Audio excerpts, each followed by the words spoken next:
YouTubers who recorded the last moments. Watch. Wait, let me put my shit back. Beach is a white sand What's the word? What's the word? beach just north of Senan Cove in She kind of loud, no? West Cornwall, England. Gen 9 randoms. Because you have to go through some winding roads and sand dunes to get there, lots of people drive by that area without even realizing it's there. But for a YouTuber named Jacob Cockle, this was home. Who? In 2011, Jacob started a channel called Whirlpool Hitman, where he would upload footage of his adventures swimming in whirlpools and doing other extreme stunts such as cliff jumping, extreme surfing, and cave exploration. Hold on. That was fire. Extreme stunts such as cliff jumping, extreme surfing, and cave exploration. As of today, the channel is close to 150,000 subscribers. According to his family, Jacob lived his life on the edge, and his stunts often earned him covering shots in big surfing magazines and even prizes from the Sunday Times and National Geographic. In some of his whirlpool videos, Jacob would often throw stuff at a vortex and record random objects getting sucked down by the powerful currents. That's cool as fuck. But in most of his videos, he would actually swim in the whirlpools himself, which is extremely dangerous as the swirling currents could easily pull a person under in seconds. On May 28, 2013, the whirlpool that made Hale Estuary famous surfaced again, as it did a few times a year. And Jacob was determined to swim in it to capture some cool-looking footage for his channel. That day, he ran up to his friend and artist David Rain's house and asked him to film him as he swam around the whirlpool. David had collaborated with Jacob in the past, and seen how excited his friend was, he agreed. That looked cool as shit though. Just like in the rest of his YouTube videos, Jacob brought a prop to the harbor to make his video more eye-catching to his viewers. I made this one whirlpool and when I was taking a bubble bath, it was like my finger, like this. That shit was cool as fuck. And for this particular video, he decided the prop would be a horse mask. For several that, like, minutes, dangerous? Jacob swirled around the vortex's edge, letting the current carry him in a circle without dragging him down. At one point in the video, he mentions to his friend that swimming in a whirlpool was a lot like surfing because it was all about flowing with the currents. After filming for about 25 minutes, David mentions that they probably have enough footage and tries to get Jacob to come out of the water. I reckon you got enough there. Riding the current of it with your body. Are you? Yeah, it's really similar to surfing. Just flowing with it.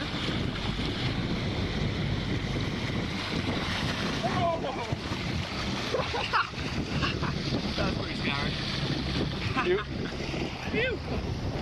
You got enough? I should really make the most of it. I don't know what else to do. Just come out, nigga. Instead of getting out, Jacob asked David to hand him his stick-mounted GoPro so he could capture one last bit of underwater footage before calling it a day. A few seconds after he dived down, David started to worry as Jacob hadn't come back up to the surface. When he yelled his friend's name and received no response, he ran to the other end of the quay where the water flowed into a pool. That's when he saw his friend face down in the water and knew it was too late. Yo, honest, you got spoken Jacob was gone. In March of 2014, Jacob's last footage was uploaded to YouTube with the haunting caption at the end of the video reading, "Live as if you were to die tomorrow, learn as if you were to live forever." At age 28, Jacob lost his life doing what he loved most. His funeral was attended by dozens more people than the church could accommodate, and they all gathered to celebrate his life and remember him as the fearless adventurer he was. R.I.P. A year after his passing, the harbor was renovated, and the whirlpool that had captivated Jacob and ultimately taken his life disappeared forever. If I was money, I would have. James Stobe was a YouTuber known for his unique train hopping videos, where he traveled across the country by riding on the back of freight trains, delighting his fans with his original piano playing, deadpan humor, and hilarious commentary on everything he saw. Due to the risk of falling off the train or getting caught between moving cars, train hopping is extremely dangerous. But that hasn't stopped people from doing it since before the Great Depression. And it definitely didn't stop James, or Stobe the Hobo as he often referred to himself on his YouTube channel of almost 60,000 subscribers and just a little over 60 videos. Not to flex, but my dad has a little more than that. Sorry. In some of his videos, you'll find comments from people claiming that they had met Stobe at bars and assumed he was lying when he told them he train hopped across the country filming his adventures. But every time, Stobe surprised them with some pretty awesome footage of his cross-country train hopping trips. From Palm Beach to Jacksonville, Stobe loved sharing his raw experience of life on the rails with his audience, who always supported him in his unending search for some pizza and a cold beer.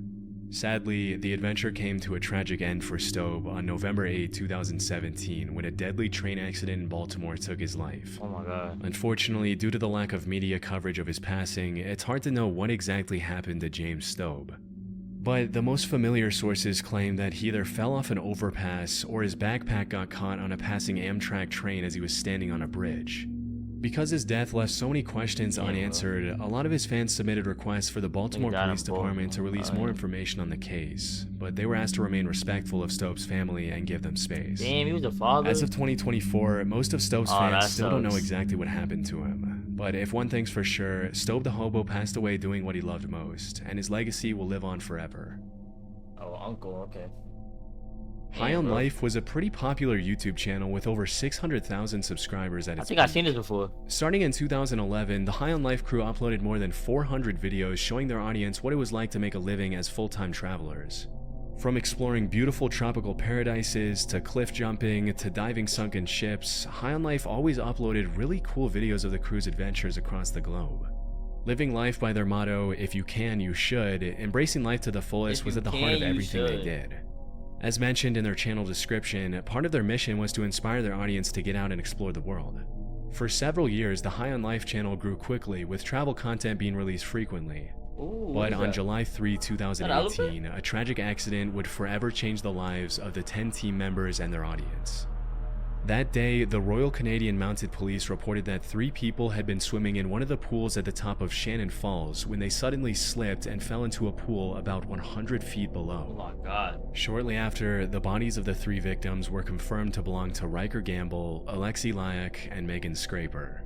Riker and Alexi were High on Life members, while Megan was Alexi's longtime partner. Tragically, it was confirmed by the police that Riker and Alexi were trying to rescue Megan, who had slipped into fast-moving water before the 3 of them fell 100 feet. Through tears, the remaining members of the High on Nah, I ain't gonna lie. I'm letting go, personally. Riker Gamble. Nigga had an NHL. Okay. Life crew Like what? shared a touching goodbye message for Riker, Alexi, and Megan on their YouTube channel, remembering them as the kind, outgoing, life-loving people they were. Throughout the investigation, there were rumors that the 3 of them had been filming a video at the time of the accident, but this wasn't 100% confirmed. In the aftermath of the tragic incident, a GoFundMe page was started to cover the funeral expenses, raising close to 30,000 Canadian with the help of their loyal audience. After uploading 5 tribute videos, the High on Life crew continued uploading videos of their travel adventures, honoring their friend's legacy. The last video they uploaded was 2 years ago. R.I.P. Since 2009, fitness model and actor Greg Plitt uploaded over 120 videos to his channel where he motivated his Oh, this nigga is. Oh, he's one of these. subscribers to work out, challenge their bodies and minds, and leave a lasting Damn. legacy. In a lot of his Yo, videos, he inspired This is you in 2 years. I need this to be you in 2 years. his followers with a philosophy of extreme discipline and seizing every day as an opportunity to become a better version of themselves. Throughout his career, Greg inspired hundreds of thousands of young men to push beyond their limits, embrace hard work, and grab life by the horns. As a West That was you Point 2 months ago. graduate and Word? Army Ranger who had jumped out of more than 1,000 planes throughout his career, Greg Oh my really God. did practice what he preached. Sadly, in Is this nigga him? 2015, Greg lost his life at the age of 37 Hold on, you ain't take flicks in the cup, my nigga. after being hit by a Metrolink commuter train in Burbank, Alright. California. February, I'm According holding to that to you. witnesses, he had been shooting a video for his Oh. website with 2 crew members when the accident took place. Based on the police report, it appears that Greg was either trying to outrun a train and get an amazing shot for his website, or he mistakenly believed that an oncoming train was on a parallel track to his instead of the track he was on. Either way, several sources confirmed that at some point while he was running on the tracks, he tripped, fell, and couldn't get up in time to avoid the oncoming train. Based on one witness's testimony, Greg had been holding a camcorder in his hand when he was struck by the train, but this was never officially confirmed. Chillingly, a bystander took a photo of Greg standing near the tracks just a few moments before the incident. Another witness named James A. Brown claims he saw a security camera video of Greg running on the tracks as the train approached him from behind. He had on all black, the train went by, I saw him, stumbled over the tracks, he had a camcorder in his hand, something like yours, and then that was it, the train stopped. And you didn't see, you just saw him R.I.P. walking across the track. Well, I saw him. Yo, honest, remember that one lady downtown? I think it was around last year. I think it was last year or early this. I think it was last year though, or it could have been early this year, spring. It was some old woman. She got cut in half by a bus. Like she got ran over. Like her guts was all out. It was in the city somewhere. I forgot where. Over the tracks as the train was going by, and then it stops right there. To this day, it's still not completely clear what Greg was attempting to do, but this wasn't the first time he had used train tracks as a prop for his workout videos. In other videos, he had been filmed doing push-ups on the tracks, playing with fire and taunting death as he moved out of the way of oncoming trains just in time to avoid impact. Unfortunately, he couldn't react quick enough that afternoon in 2015. To this day, Greg is remembered as a prime example of what it means to live boldly, and through his hundreds of thousands of fans, friends, and family, his legacy will live on forever. Oh, it might be my fault. Whoa, why my shit tweaking? My shit's tweaking. Tor Eckhoff, also known as Appator, was a Norwegian YouTuber who rose to fame with his videos where he would do some pretty risky stuff on frozen waters, including ice skating on thin sheets of ice and diving in ice holes shirtless. On his journey to break the 1 million follower mark, Appator captivated his viewers by accompanying his stunts with some very unique habits, including drinking entire bottles of vodka, rolling around in the snow half naked in sub-zero temperatures, and even drinking engine oil just for fun. In his channel description, he mentioned how he was born in 1964 and lived in Norway where he worked in a paint factory. He also confirmed that what he drank in his videos was real vodka, but that his uploads should not be interpreted as any sort of advertisement for the Norwegian vodka brand he was drinking. Throughout his YouTube career, Appator's audience fell in love with his extremely quirky style and his unique antics, which earned him the support of well over 1.3 million followers as of his last video. Sadly, on November 27, 2021, just a few days after he turned 57 and eerily posted a video titled, "I am not dead, I'm 57 today," Appator fell through the ice on a frozen lake near the town of Kongsberg while shooting some footage of himself ice skating. Before he started skating, he had sent a text informing the person he lived with that everything was okay and that he was looking forward to capturing some good footage. After falling through the ice, Tor quickly tried climbing back out, but because the temperature wasn't cool enough to freeze back the edges, it kept breaking under his weight, leaving him trapped. After a while, Tor was picked up by a group of divers and sent by air ambulance to a nearby hospital. The doctors tried everything to bring him back to life, but it was too late as Appator had been in the water too long. Oh my god. In the last video he uploaded, thousands of his Was that D footage of him not coming back? That was D footage of him falling? Followers expressed their condolences and sadness at his passing. Even in 2024, Appator is seen by his followers and the YouTube community as somewhat of a legend, a guy who dared to live life differently from most people and wasn't afraid to show it. It says a lot about his content that even after his death, his videos are still receiving thousands and thousands of views from fans and curious viewers all around the world. Albert Dyerland, he got 8 million views on his last video, bro. Do I need to die for that type of clout? God forbid. Was a Danish actor and YouTuber who was best known for making comedy sketches and music videos for his songs.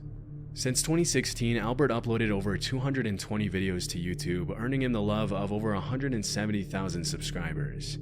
In 2018, he also starred in a comedy movie named Team Albert, which follows the life of a high schooler who wants to become YouTube famous. The movie would actually go on to win the Blockbuster Audience Award at the 2019 Danish Film Awards. On July 28, 2021, Albert was hiking Mount Seceda in the Italian Alps and filming a video for his channel with some friends. During the hike, he uploaded a story to Instagram where he showed his beautiful surroundings to his followers. Sadly, that same day, as this looks like that one Jake Paul video. It was Jake Paul, right? Or was it Logan Paul? I don't know anymore. He was recording a video on his phone, he fell off the mountain and plummeted more than 600 feet to his death. Ooh. After the incident, a rescue helicopter was sent to the location, but unfortunately he was pronounced dead at the scene. Yeah. From what I found, Mount Seceda is a part of the Dolomites, a limestone mountain range known for its steep walls, sharp cliffs, and sudden drop-offs, all of which likely contributed to the tragic accident. The investigation revealed that Albert and his friends had been hiking on a route that links two mountain peaks, but it's unclear what exactly he and his friends were doing when Albert fell off the mountain. In the aftermath of his passing, thousands of loving fans shared their condolences, referring to him as a Danish YouTube icon and one of the best content creators in Denmark. With more than 90 million views on his channel throughout his career, Albert was loved by both his Danish and international audience. His tragic death shook the YouTube community and served as a harsh reminder that capturing footage in extreme terrain comes with its own set of risks. To this day, Albert is remembered by his fans for his humor, talent, and the joy he brought to so many people. Yeah, bro. RP. Don't take life for granted.